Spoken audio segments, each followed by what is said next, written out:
देश दुनिया की रखे खबर। हर रोज हर शाम कानो कान सुनते रहें द लेंस पॉडकास्ट। रहे अपडेट लेंस के साथ।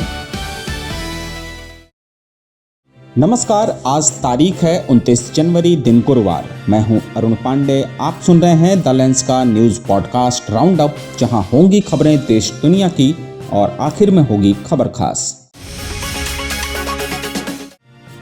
महाराष्ट्र के उप मुख्यमंत्री और राष्ट्रवादी कांग्रेस पार्टी के प्रमुख अजीत पवार का आज उनके गृहनगर बारामती में राजकीय सम्मान के साथ अंतिम संस्कार कर दिया गया। कल 28 जनवरी को बारामती एयरपोर्ट पर लैंडिंग के दौरान हुए विमान हादसे में अजीत पवार सहित 5 लोगों का निधन हो गया था। इस हादसे के बाद एनसीपी में नेतृत्व को लेकर संकट गहरा गया है। पार्टी कार्यकर्ताओं और नेताओं ने उनकी पत्नी सुनेत्रा पवार, जो वर्तमान में राज्यसभा सांसद हैं, को महाराष्ट्र का उप मुख्यमंत्री बनाने की मांग तेज कर दी है।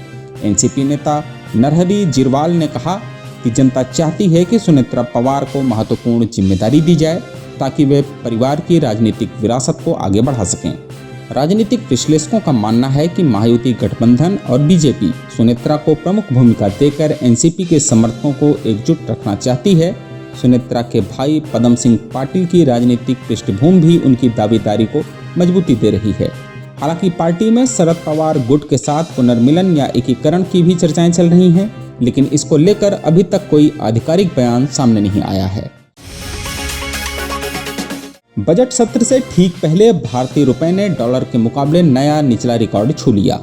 आज सुबह कारोबार में रुपया डॉलर के मुकाबले 92 के पार चला गया। पिछले बंद से करीब 1 पैसे की गिरावट के साथ यह अब तक का सबसे निचला स्तर है। विदेशी पोर्टफोलियो निवेशकों की लगातार निकासी और वैश्विक अनिश्चितताओं के कारण रुपए पर दबाव बना हुआ है। जनवरी में ही करीब 4 अरब डॉलर की निकासी हो चुकी है। अमेरिका द्वारा लगाए गए ऊंचे टैरिफ ने भी स्थिति को और जटिल बना दिया। हालांकि भारत की जीडीपी वृद्धि मजबूत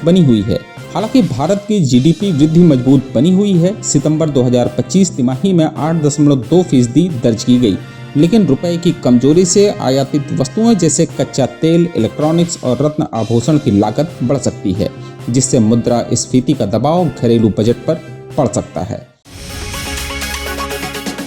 उधर केंद्रीय वित्त मंत्री निर्मला सीतारमण ने आज लोकसभा में आर्थिक सर्वेक्षण पेश किया। वित्त मंत्रालय की ओर से जारी किए जाने वाला यह दस्तावेज भारत की अर्थव्यवस्था का रिपोर्ट कार्ड होता है। इसमें जीडीपी ग्रोथ, मुद्रास्फीति, रोजगार, कृषि उद्योग जैसे सेक्टरों का विश्लेषण होता है। मुख्य आर्थिक सलाहकार वी अनंथा नागेश्वरन ने इसे तैयार किया है। सर्वेक्षण कहता है कि भारत की अर्थव्यवस्था मजबूत है। वित्तीय वर्ष 2027 में 6.8 से 7.2% की ग्रोथ की उम्मीद है, लेकिन वैश्विक स्तर पर अनिश्चितताएं बनी हुई हैं।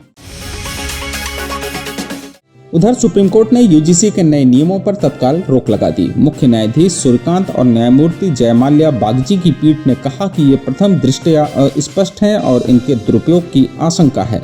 कोर्ट ने केंद्र सरकार को इन नियमों को साफ कर नए सिरे से तैयार करने का निर्देश दिया। याचिकाकर्ताओं मृत्युंजय तिवारी, एडवोकेट विनीत जिंदल और राहुल दीवान ने इन नियमों को सामान्य वर्ग के खिलाफ भेदभावपूर्ण बताते हुए चुनौती दी थी। इन याचिकाओं में इस नियम को इस आधार पर चुनौती दी गई थी कि जाति आधारित भेदभाव को अनुसूचित जाति, अनुसूचित जनजाति और अन्य पिछड़ा वर्ग के सदस्यों के खिलाफ भेदभाव के रूप में सख्ती से परिभाषित किया गया है। कोर्ट ने आदेश दिया कि अगले आदेश तक ये 2026 के नियम स्थगित रहेंगे और उच्च शिक्षण संस्थानों में पुराने 2012 के यूजीसी के नियम ही लागू रहेंगे। इस मामले पर अगली सुनवाई मार्च महीने में तय की गई है। उधर ईरान के सर्वोच्च नेता अली खामेनेई के बेटे मुजत्तबा खामेनेई की विदेशी संपत्ति का बड़ा खुलासा हुआ है।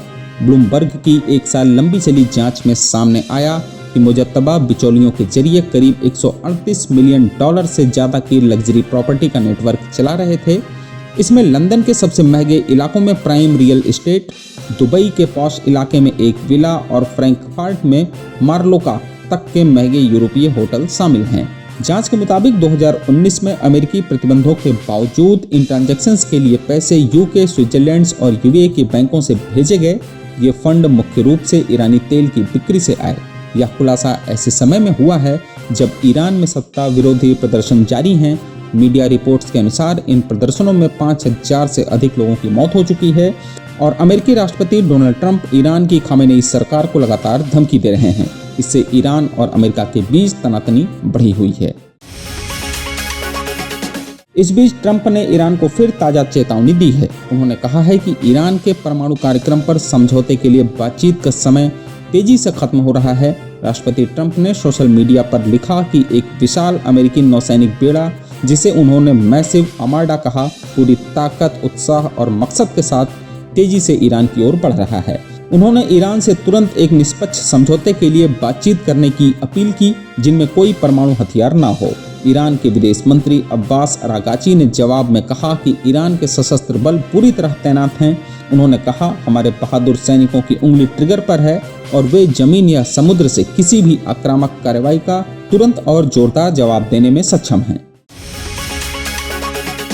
और आखिर में जरा हटके में जानिए, अमेरिका के रेगिस्तान में चलने वाले पत्थरों का क्या है राज। दुनिया के सबसे गर्म और शुष्क रेगिस्तान के डेथ वैली में एक सूखी झील है, रेस ट्रैक प्लाया। यहाँ भारी भारी चट्टानें खुद ब खुद सरकती हैं, पीछे लंबी लकीरें छोड़ती हैं, जैसे कोई अदृश्य हाथ उन्हें ढकेल रहा हो। दशकों तक ये रहस्य वैज्ञानिकों को परेशान करता रहा। कोई जानवर नहीं, तेज तूफान नहीं, फिर कैसे? अब यह रहस्य सुलझ गया है। 2014 में वैज्ञानिकों ने पहली बार कैमरों में इसे कैद किया। असल वजह है प्रकृति का कमाल। सर्दियों में बारिश के बाद झील में पतला पानी भर जाता है। रात की कड़ाके की ठंड से वो पानी जमकर पतली बर्फ की चादर बनता है। सुबह धूप पड़ते ही बर्फ टूटकर बड़े बड़े तैरते टुकड़ों में तब्दील हो जाती है। हल्की हवा इन बर्फीले टुकड़ों को आगे ढकेलती है और ये टुकड़े चट्टान को धीरे धीरे सरका देते हैं। गीली कीचड़ पर आसानी से फिसलते हुए पत्थर आगे बढ़ते हैं। ये घटना बेहद दुर्लभ है। इसके लिए सही बारिश, सही ठंड, सही हवा, सबका तालमेल होना जरूरी है। इसलिए यह घटना सालों दशकों में कभी कभार ही होती है। तो आज के लिए बस इतना ही। कल होगी फिर मुलाकात नई खबरों के साथ। खबरों को विस्तार से पढ़ने के लिए विजिट करिए हमारी वेबसाइट theLens.in। यूट्यूब के अलावा हमारे पेज को एक्स, फेसबुक और इंस्टाग्राम पर भी फॉलो करें। शुक्रिया। देश दुनिया की रखी खबर हर रोज हर शाम कानो कान सुनते रहें द लेंस पॉडकास्ट। रहिए अपडेट लेंस के साथ।